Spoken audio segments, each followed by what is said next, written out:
On this special edition of Mustang Magazine, NHS-TV students take on Seattle, Washington. So grab onto your Starbucks cup, because this special edition starts right now.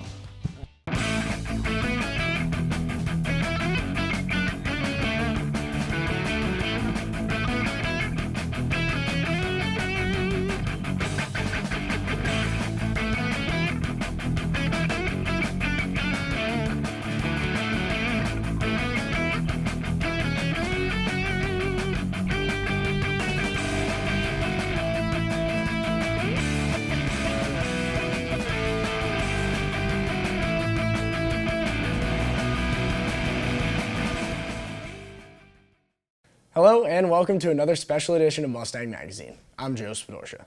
In March, I attended the 2019 Student Television Network National Convention along with 30 of my NHS-TV classmates. We traveled to Seattle, Washington for this year's event and had an unforgettable time learning from industry professionals, networking with students all over the country, and competing in various broadcast competitions. This month's show will document those experiences by highlighting the videos we produce on our trip. The trip to Seattle really made the group closer, some would even say tight-knit. Which brings us to our first segment, produced by Nick Parkinson and Lexi Hatch. Linda Hitchcock is the owner of a unique quilt shop in Seattle, and ever since the opening, it's been a perfect fit for her. Basically, I was tired of the corporate world. I had been in it since I had graduated from college, and my mother worked with a group of women through a co-op in Northeast Arkansas. I was still living here. We tested the market by doing a couple large craft shows, and then we decided to go ahead and open the business. Hitchcock's job has helped her conquer obstacles in her life. I have had an illness, and if I had been working at a corporate, and my mother had it too, it's a hereditary condition. If I had been working in a corporate environment, I would have probably been fired a long time ago. So it's just allowed me to have more freedom. Not only has her position allowed her to overcome health issues, but it also caters to her passion and personality. But it's just fun. You know, I love talking to people. I'm a big talker. We get people in here from all over the world because people all over the world are quilting. We just go that extra step because I don't want when I go places, I notice things that I would never do or want my employees to do. So, yeah, we do go the extra step. It appears that Hitchcock's job has really allowed her to find her groove. Reporting for Student Television Network, I'm Nick Parkinson.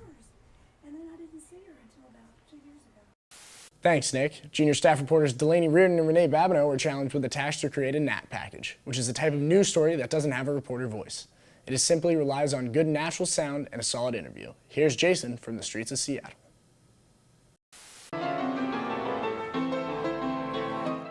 My name's Jason, and I've been street performing since last summer.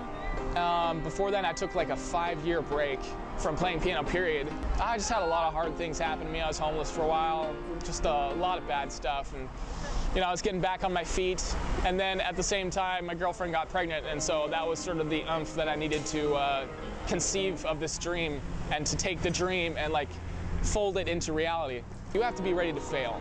And that's what no one ever told you. Once that physiological response is gone, then you're able to sort of settle in and like really just extend yourself to the fullest of your potential. There's no limit. I can learn anything. I could like practice as much as I want. The possibilities are endless. And that's what I'm really excited about. And that's why I love doing this. I don't ever see this getting old, ever.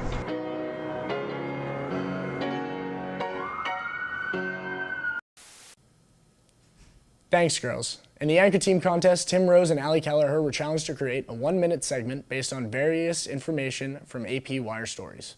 Strong writing skills and a professional on-camera delivery was a requirement. Here they are now, live to tape from Pike Pace Market. Good morning, I'm Allie Kelleher. And I'm Tim Rose. In recent news, the state of Washington has become a booming market for high school football players. The state boasts 5 out of the top 50 players in the graduating class of 2021. In fact, Washington has the #1 prospect for defensive tackle. Much of this recent athletic success can be attributed to the state's growing population as well as the recent triumphs of Washington's own Seattle Seahawks. Speaking of Seattle, many new job opportunities have arisen in the city due to the multi-billion-dollar company Amazon canceling their plans to build a second headquarters in New York City. Financial issues and disputes with labor unions forced Amazon to pull out on their original plans. And although the company will not be able to move the building to Seattle, Amazon says that they have no intention of limiting the job opportunities. It's not just the economy that's thriving in the city, it's the people too. Seattle is currently ranked the second most healthy city in the nation thanks to its abundance of healthy food options, many miles of walking routes, and easy access to hiking trails. You know, these factors have Seattle become the #1 city for physically active adults. Looks like Seattle is the place to be. For Student Television Network, I'm Tim Rose. And I'm Allie Kelleher. We are happy to report that that segment was good enough to place third. Allie, Tim, Robert, and Ryan all took home the trophy. Congrats, guys. Next up, we have a segment from the commercial contest. Willa Vec and Sahudi Adhikari teamed up with Renee Babineau and Dan Gruber to create a commercial advertising donuts. That's right, you do not want to miss this.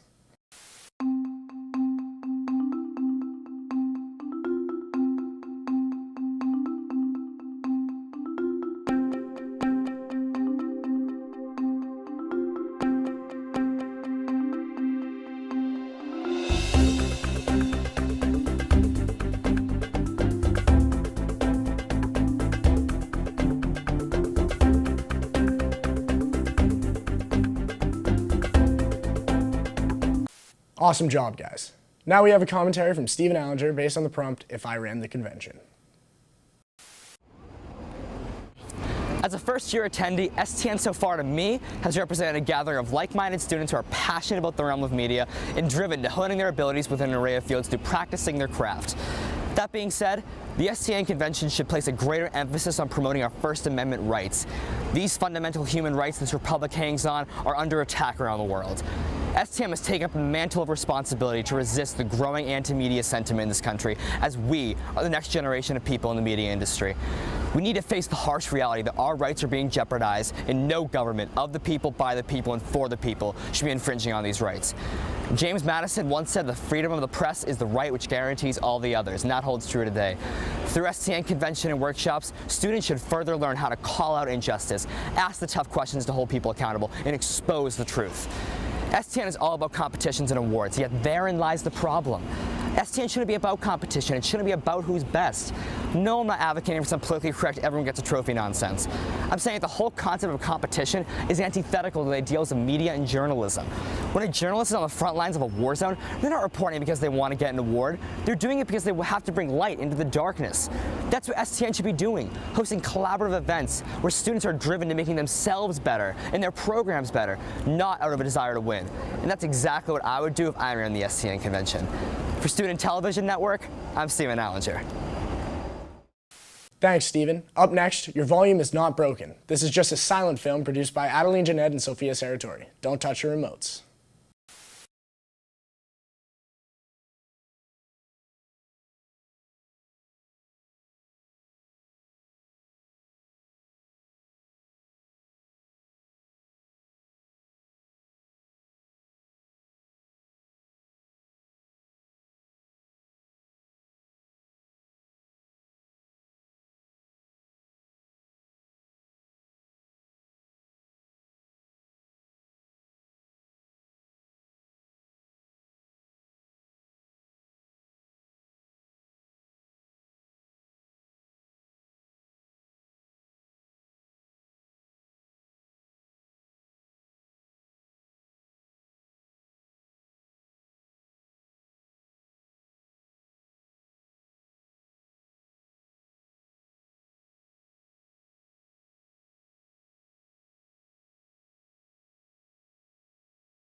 Well, that's all the individual segments we have to show you, but that doesn't mean the show is over. In fact, we have saved our favorite parts for last. There's one crazy day at convention where schools can meet as one big team and go head-to-head creating an entire film based on a prompt in 8 hours or less. Here's our Crazy 8s film produced by the NHS-TV film department.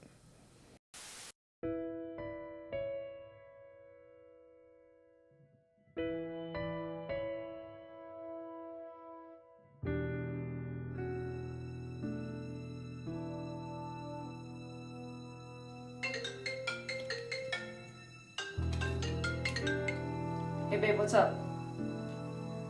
Are you kidding me? So you'd rather go hang out with your friends than hang out with your girlfriend who you already canceled plans on 5 days this week? Whatever, I'm going, bye.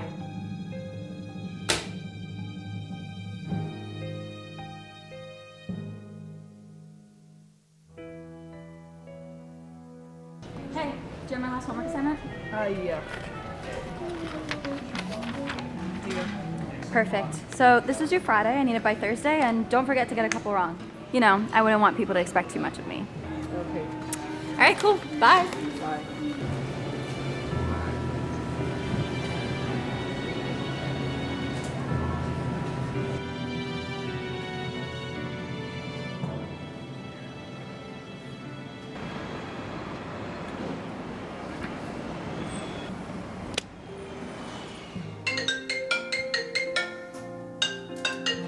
Hey girlfriend, what's up? You're here? Alright, sweet. I'll be done in a few. I just gotta finish getting ready. Yep. Love you too. Bye. Yeah, Mom, I'm just finishing up my homework. Yeah, I'll be home in 10, okay? Alright, perfect. Love you too. Bye.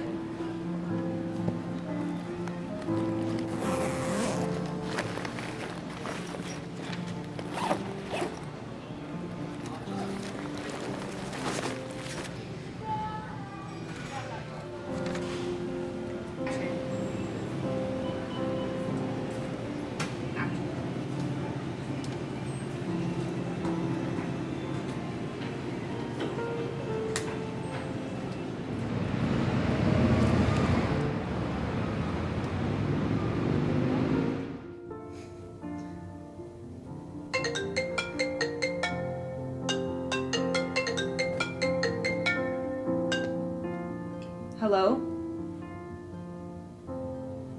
Oh yeah, sure. Now that you and your friends aren't hanging out anymore, you want to hang out with me. I deserve to be treated better than this. You know that, and I know it too. Yeah, we're done. Alright, bye.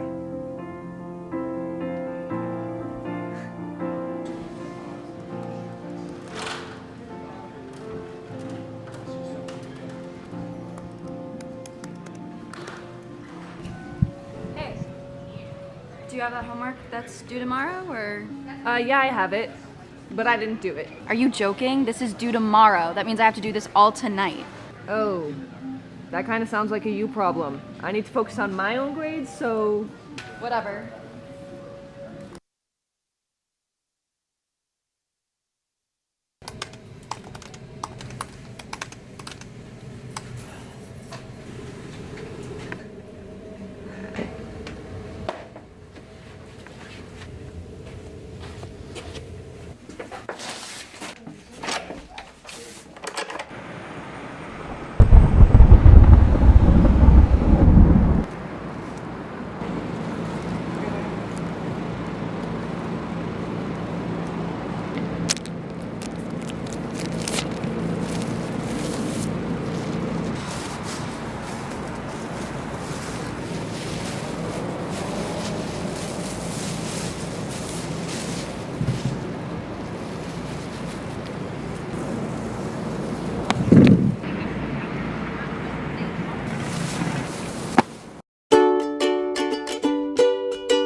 Certainly crazy, just like our last team segment, here's the news magazine Crazy 8s in its entirety.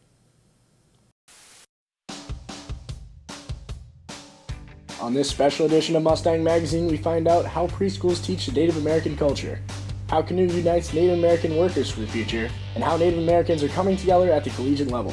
All this coming up on this special edition of Mustang Magazine.